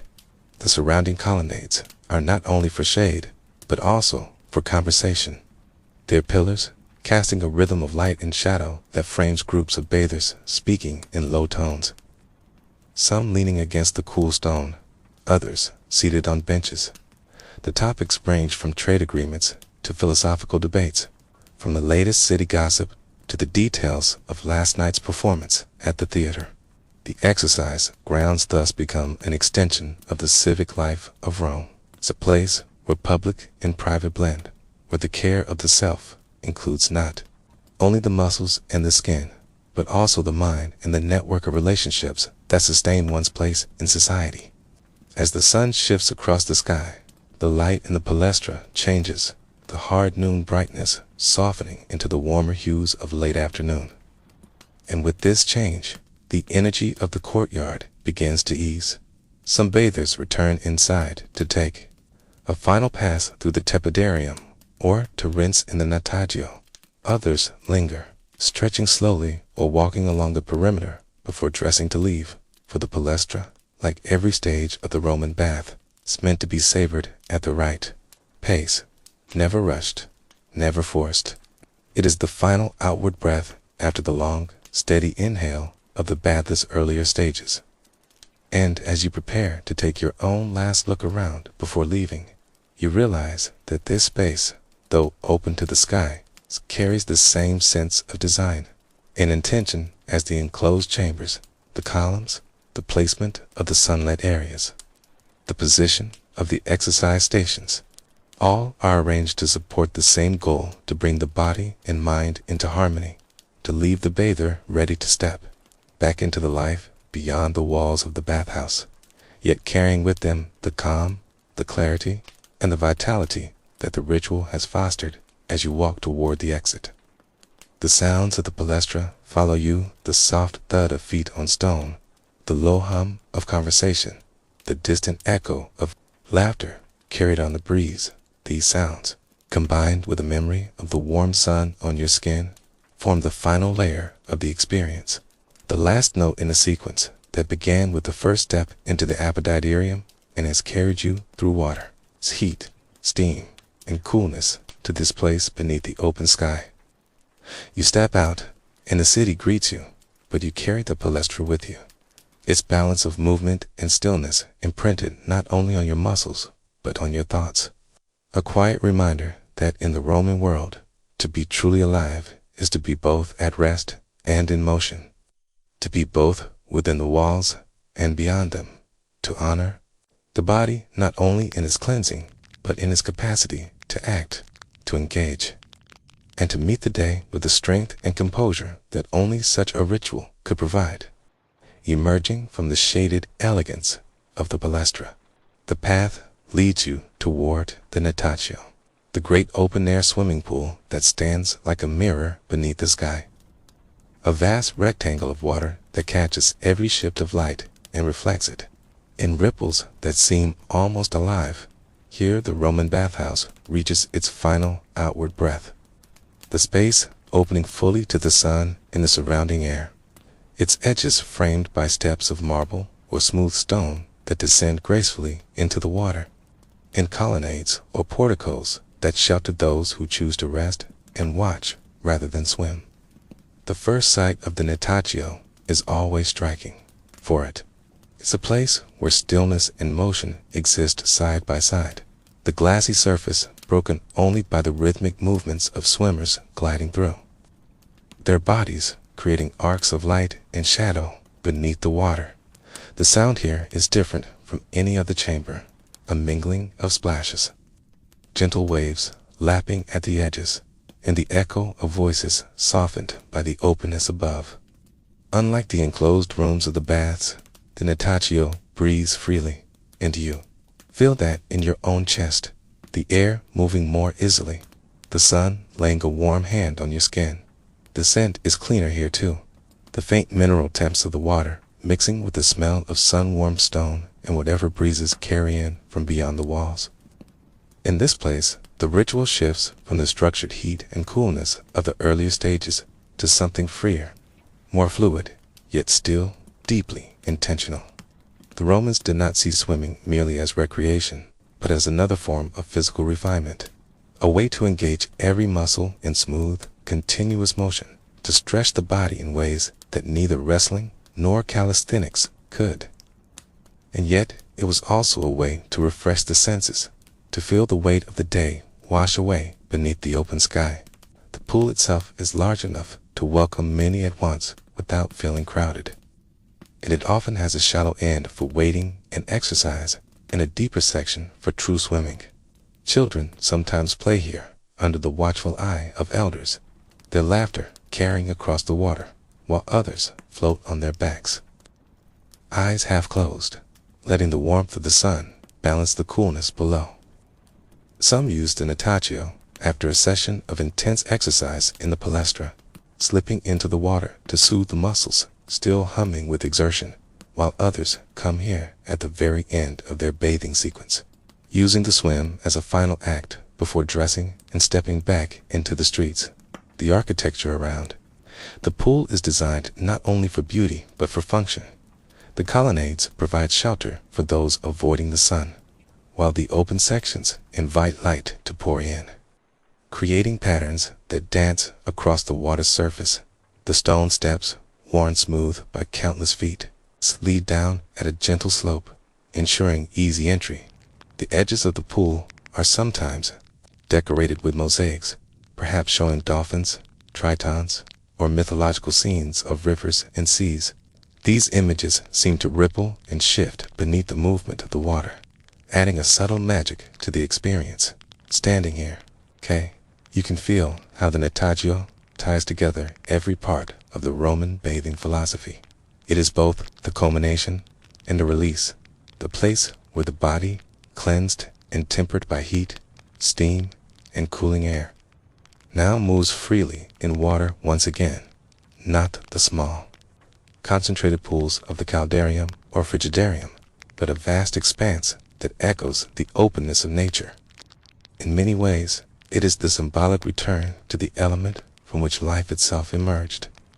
And perhaps that is why it carries such a sense of renewal. As you watch, a man dives smoothly from the edge, his form cutting into the water without a sound beyond the brief splash, his arms reaching forward in a long stroke. And for a moment, you imagine the feeling of that first plunge, the rush of coolness, the brief shock, and then the surrender to the buoyancy that holds you effortlessly. You imagine swimming slowly across the width of the natatio, your movements unhurried, the sunlight broken into shards above you as you turn your head for each breath, feeling the gentle push of the water against your limbs, each stroke a quiet reminder of the body's capacity for grace.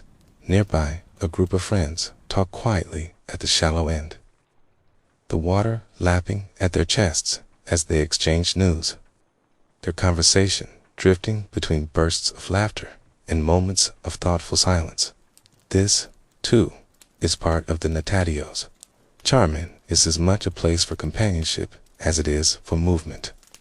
And the openness of the space seems to invite a more relaxed kind of interaction than the more formal exchanges in the enclosed rooms. When you finally step to the edge and descend into the water, the first sensation is a cool embrace that rises gradually from the feet upward, the smooth stone underfoot giving way to the gentle resistance of the pool's depth. You let yourself sink slightly, the water closing over your shoulders, your skin instantly aware of the contrast with the warm air above. You begin to move, perhaps not with the precision of an athlete, but with the easy rhythm of someone enjoying the moment. The natatio asks nothing more than that, to be present, to feel the water's weight and texture. To notice the way light refracts around your arms as they pass through. After a time, you may simply rest at the edge, your arms folded on the warm stone, watching the play of others in the pool, the voices around you forming a kind of background music, broken now and then by the sharper splash of a dive or the call of a friend. And as you linger here, you begin to sense that the Natatio is also a threshold, the last space of the bathhouse before you step into the outside world. It is a place to gather yourself, to fix in your body the calm and clarity that the whole ritual has built, so that when you leave, you carry it with you. The final farewell is not abrupt here.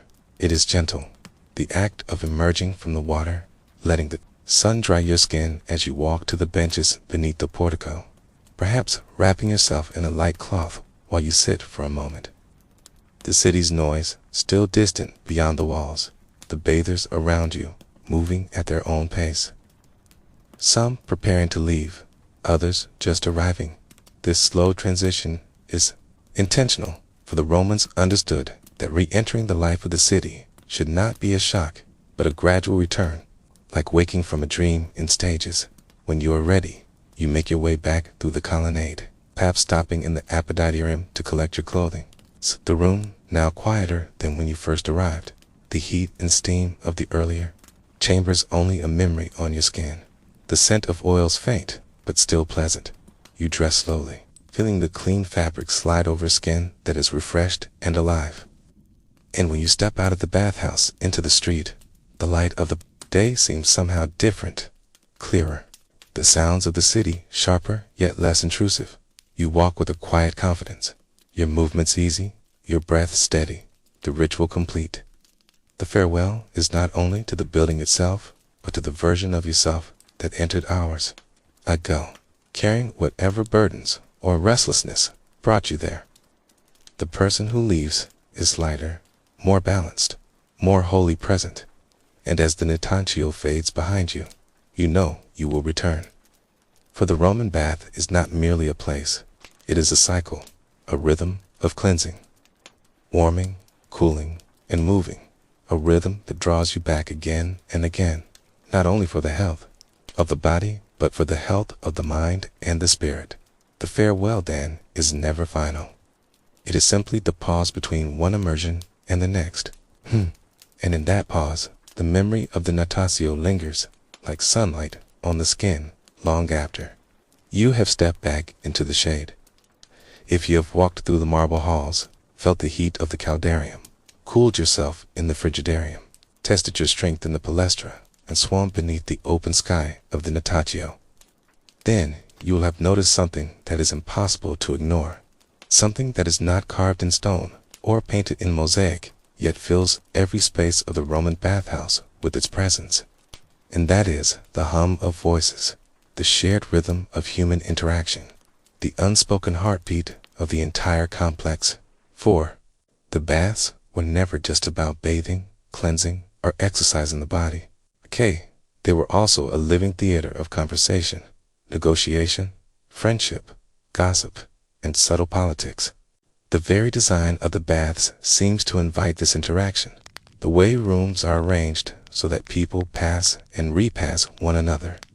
The alcoves, where small groups can speak in relative privacy. The open courtyards, where larger gatherings form naturally. Here, in these warm and resonant spaces, words flow as freely as the water, and the exchange of ideas, news, and favors becomes as essential as the exchange of heat and cold in the bathing process. It begins in the Apodyterium, where strangers and acquaintances alike disrobe side by side, perhaps commenting on the weather, the events of the morning, or the latest games in the amphitheater. Sometimes these are light pleasantries, but they can also become the opening moves of a longer conversation that will follow you from room to room. The steam of the Tepidarium loosens more than just muscles. It loosens tongues, and the slower pace of that chamber encourages a more reflective exchange. One man leans in to share a rumor about a senator's latest speech. Another tells a humorous story about a neighbor's misadventure with a mule. Somewhere in a quiet corner, two traders discuss the price of grain and whether to invest together in a shipment arriving from Alexandria. The sound in the Caldarium is different, sharper, and more punctuated. For the heat makes people speak in shorter bursts before returning to silence. But even here, the social pulse beats steadily. The Frigidarium, by contrast, often sparks a lively burst of talk after the shock of cold water, laughter mixing with shouts as bathers emerge refreshed. In the palestra, the talk changes tone again, becoming more competitive, more teasing, as athletes boast of their strength or wager on who will win the next wrestling match. And yet, the most subtle and continuous current of talk flows in the open colonnades and seating areas that connect all these spaces. For here, people pause, lean against columns, or sit together on benches, and the topics range as widely as the empire itself. Politics, poetry, philosophy, trade, rumors from the provinces, military campaigns, love affairs, religious festivals, and the latest architectural projects. You might see a poet reciting a few lines to a small circle of admirers, pures, or a philosopher testing an argument in the warmth of friendly debate. The baths provided a level of social mixing rare in other public settings. Senators and merchants, soldiers and scholars, craftsmen and travelers might find themselves sharing the same pool, the same bench, the same conversation, and though the rigid hierarchies of Roman society did not vanish entirely here, they often softened, for stripped of their elaborate garments and titles, men were reduced to the common state of simply being human bodies in water and heat. It was in this shared physical vulnerability that a certain equality could emerge, not perfect, not permanent, but enough to allow the crossing of social boundaries that might otherwise remain closed. The baths were also a place for informal networking long before the word existed. Deals were proposed and agreed upon without the need for formal contracts.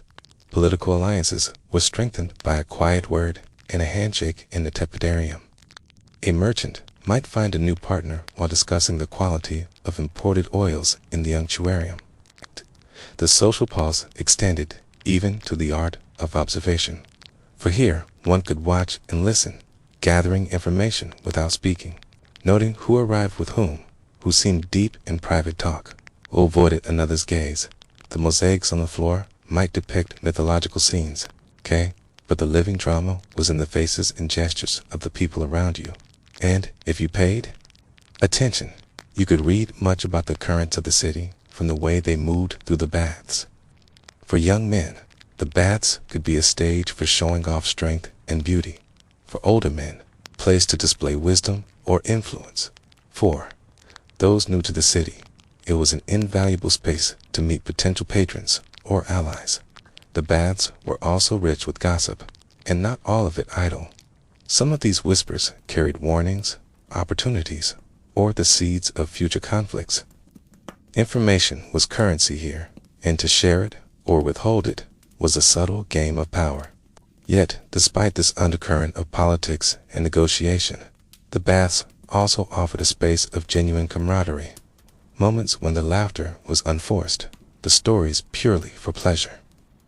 The company simply enjoyed for its own sake. A veteran might tell of campaigns in distant provinces. A fisherman might describe a storm at sea. A young poet might recite a verse that makes the group fall silent in appreciation. The social pulse was sustained not only by words, but by gestures. The clasp of the shoulder in greeting, the offer of a towel, the shared experience of plunging into the same pool. These small acts reinforced the sense that, for a few hours, you belonged to a community larger than yourself. Women, too, had their own bathhouses or designated hours. And though the specific arrangements varied across the empire, social functions were similar. Friendships were forged and maintained, news exchanged, favors promised, and plans made, for the baths were as much a part of daily life as the marketplace or the forum. And their role in shaping the social fabric was profound. Imagine the layered sound of it all, the low hum of distant talk, the bursts of laughter, the quiet murmurs between two leaning clothes, the splash of water punctuating the flow, the echo of footsteps on stone. It is like the breathing of the building itself, a steady rhythm that never truly stops while the baths are open. When you leave for the day, this hum follows you in memory, a reminder that you have been part of something larger, a web of connections that might stretch across the city, the province, even the empire, and perhaps tomorrow you will return, not only to cleanse your body, but to immerse yourself once more in the living current of Roman social life. For in the baths, as in the rivers and seas that bound the empire, together it is the flow itself that sustains, and to step into that flow is to be carried, however briefly, by the shared pulse of the people who make the city breathe. In the grand expanse of the Roman baths, where steam curled against painted ceilings, where marble glistened under torchlight or the steady glow of afternoon sun filtering through high windows, and where the mingled sounds of laughter, conversation, splashing water, and echoing footsteps created an unending undercurrent of life, there existed another layer of purpose beyond leisure, health, and sociability, a layer not always visible to the casual bather, but deeply woven into the life of the empire. For the baths were not only places of refreshment, but also stages upon which the subtle and not so subtle performances of power and influence played out each day. The very architecture invited it, for the wide open spaces encouraged visibility. The colonnades framed gatherings like scenes in a play, and the natural flow of people through heated, cooled, and open-air chambers ensured that encounters could be either accidental or carefully arranged, depending on one's skill in moving through the space. Here, the influential man did not always need to speak loudly or make a grand gesture to display his standing. Sometimes it was enough to be seen, in the right company, at the right hour, wearing the right expression of ease and authority, to sit in the Tepidarium surrounded by listeners, to walk through the palestra with a retinue of younger men eager for his approval, or to enter the Frigidarium at precisely the moment when others would look up from the pool. These were not coincidences, but calculated acts for reputation. In Rome was built not only on deeds, but on appearances. The baths, open to all, yet layered in their social texture, came the ideal setting for this kind of quiet theater. Senators might use the baths to gauge the mood of the people, slipping into conversations that seemed casual, but were in fact tests of loyalty or probes for information. Generals returning from campaign might allow themselves to be surrounded by admirers who wanted to hear their accounts of distant battles. Merchants might display their prosperity through the quality of the oils they brought or the attendants who served them. Patrons and clients moved in a delicate dance, the former dispensing favors with a word or a nod, the latter seeking to remain visible without seeming overly desperate. Political rivals sometimes met here under the guise of civility, exchanging polite greetings while their eyes measured each other's strength. Alliances were forged in the steamy air. Promises whispered in corners where the acoustics of marble made a voice carry just far enough to be overheard by the right ears.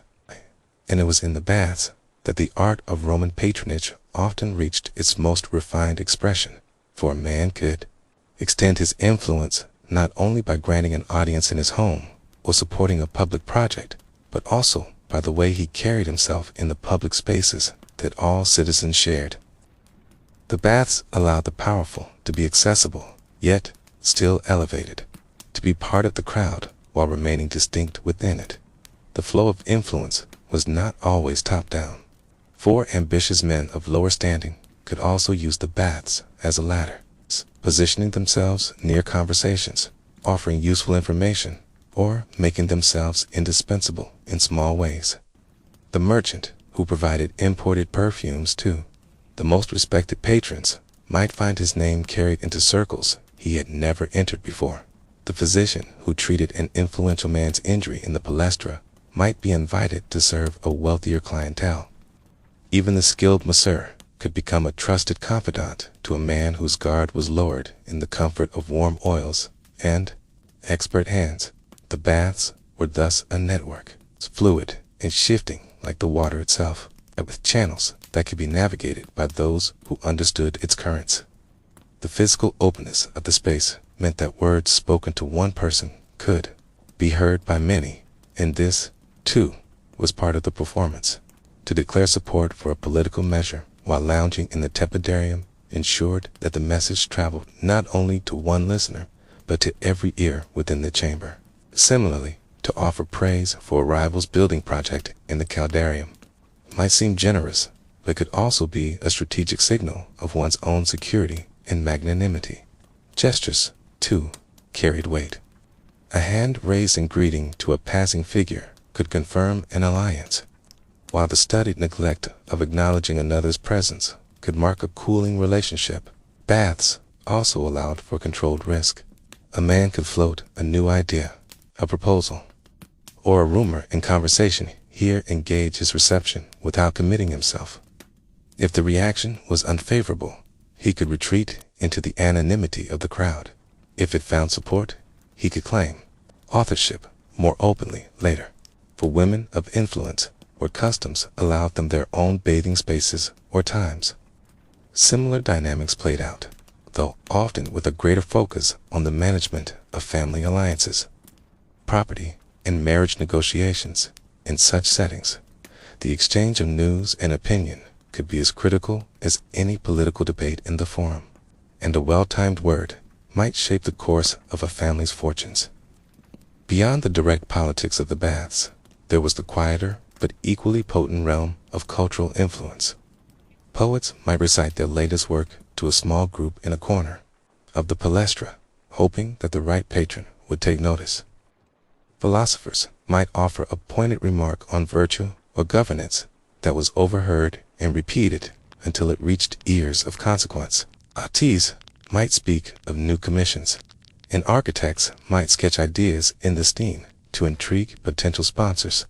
All of this was theater, and like any theater, it required an audience. The baths provided this audience daily, diverse yet interconnected, ready to witness and remember the performances they saw. The art of using the baths for influence lay in balance. To appear too eager was dangerous. To appear too aloof could waste opportunity. The most successful navigated these waters with a blend of confidence, patience, and adaptability. They knew when to speak and when to listen, when to make themselves visible and when to disappear into the background. They could read the subtle cues of body language, the angle of a head, the tone of a laugh, the speed of a departure, and from these build an understanding of where the currents of power were flowing. In this way, the baths were like a living map of the city's political and social landscape, shifting and updating each day. The walls might remain the same, but the alliances, rivalries, and opportunities within them changed constantly, and those who paid attention could navigate accordingly. Even the act of inviting someone to join you at the baths carried meaning. It was an offer of familiarity and shared time, but it also placed both parties in a public setting where their association would be noted by others, thus strengthening or signaling their connection. For the Romans, whose society valued the interplay of public and private reputation, the baths were the perfect intersection. They offered the intimacy of conversation alongside the visibility of public life. And for those who mastered this stage, they could become as powerful as any speech in the Senate or any victory on the battlefield. Here, influence did not always roar like a river in flood. Sometimes it moved like the slow, steady current beneath the surface, shaping the course of events without drawing attention to itself. And to understand the baths in this way is to see them not merely as places of heat and water, but as vital organs in the body of the empire, circulating the lifeblood of power through every class and quarter. keeping the Roman world alive, not only in its infrastructure and armies, but in its constant, nuanced, and profoundly human exchanges. As the story of the great Roman baths draws to its close, we step into a space where the steam has begun to thin, where the water still shimmers, but the voices have softened to murmurs, where the marble floors hold the lingering warmth of countless footsteps, and where the very air carries the weight of centuries. For in this moment, we are not only witnessing the end of a single day in the life of the baths, but the gradual fading of an entire way of life, one that pulsed at the very heart of the Roman world. And as the candles along the colonnades flicker lower and the attendants move quietly to gather scattered towels, clay oil jars, and wooden sandals left behind, it is impossible not to feel the profound layers of memory embedded in these stones. For the baths were never just about water or heat or cleanliness. They were about connection, about the hum of voices that carried news and laughter, about the careful exchange of glances that shaped alliances and rivalries, about the way strangers became acquaintances and acquaintances became friends, and how friends sometimes became enemies again, all within these same walls. The history of Rome flowed here as surely as the water flowed through the aqueducts that fed the pools. And if you close your eyes and let the echoes rise, you can almost hear the shuffle of sandals over polished stone, the splash of a diver entering the Frigidarium, the scrape of a strigil over oiled skin, the whispered confidences of lovers in the shadowed corners, and the bark of a merchant calling across the palestra to settle an account. Each sound a thread in the vast fabric of life that the baths contained. And yet, as time moves on, even the strongest marble will wear down, the brightest mosaics will lose their colors, and the liveliest conversations will fade into the silence of memory. The empire itself, once stretching from the damp green hills of Britannia to the sunburned sands of Egypt, would one day contract, fragment, and yield to new powers, and with that contraction came the slow dimming of places like these. Maintenance grew harder. Aqueducts fell into disrepair, and the great furnaces that heated the Caldaria went cold. Weeds began to push between the paving stones, and pigeons made their homes in the high vaults where once rich incense and steam had curled in the air. Yet, even in decline, the baths remained symbolic, their ruins standing as silent reminders of a time when water was not merely a necessity, but a stage for culture, politics, and human connection. The poets of later ages would walk among the crumbling arches and write of their former glory. Travelers would pause to imagine the crowds that once gathered here, and children would climb over fallen columns without knowing that their games took place in the very heart of what had once been the center of a city's life. The ending of the baths is thus not simply the ending of a building, it is the ending of a rhythm, for daily life in Rome had been as much about these communal rituals as it had been about the markets, the forums, and the amphitheaters. In the baths, the citizen could set aside his toga, his armor, or his tools, and enter a space where the heat softened the body, and, for a time, the boundaries between people. Here, the senator and the soldier, the merchant and the laborer might share the same water, breathe the same steam, and speak across lines that elsewhere could not be crossed. The baths taught the Romans something vital about the art of living together, and in their absence, something of that art was lost. Of course, the empire adapted, as all human societies do, finding new ways to gather, new places to exchange words and gestures, but nothing quite replaced the combination of ritual, leisure, and public intimacy that the baths embodied. And, as the centuries turned and the stones continued to weather, the idea of the baths became as much a memory as a physical space, surviving in the writings of historians, the verses of poets, and the whispered legends of local guides. Some baths were converted to other uses, their walls echoing with different sounds. Perhaps the chants of monks or the marketplace cries of vendors who set up stalls in the shelter of the ancient arcades. Others sank entirely into the earth, waiting for the curiosity of future archaeologists to bring them once more into the light. And it is in that rediscovery that the baths continue to live, for when a mosaic floor is uncovered or a carved lintel brushed clean, the past breathes again, and we are reminded that the Roman baths were not only feats of engineering, but also expressions of an understanding that life is richer when shared, that the body and mind both require care, and that community is built not only in moments of great decision, but also in the quiet, repeated rituals of everyday life. And perhaps that is why their story still matters, why we tell it now, why we imagine the warm mist rising in the Caldarium, the cool shock of the Frigidarium, the scent of oils, the sound of laughter, and the shifting play of light over stone. For, in recalling these details, we are doing more than remembering a place. We are remembering a principle, that even in the vast machinery of empire, the human need for connection is constant. That even as wars are fought and borders shift, the simple act of sitting beside another person in shared comfort can shape the world in small but meaningful ways. The Roman baths are gone, yet the impulse they represented lives on in every cafe where friends meet, in every park where strangers talk on a bench, in every street where neighbors pause to chat.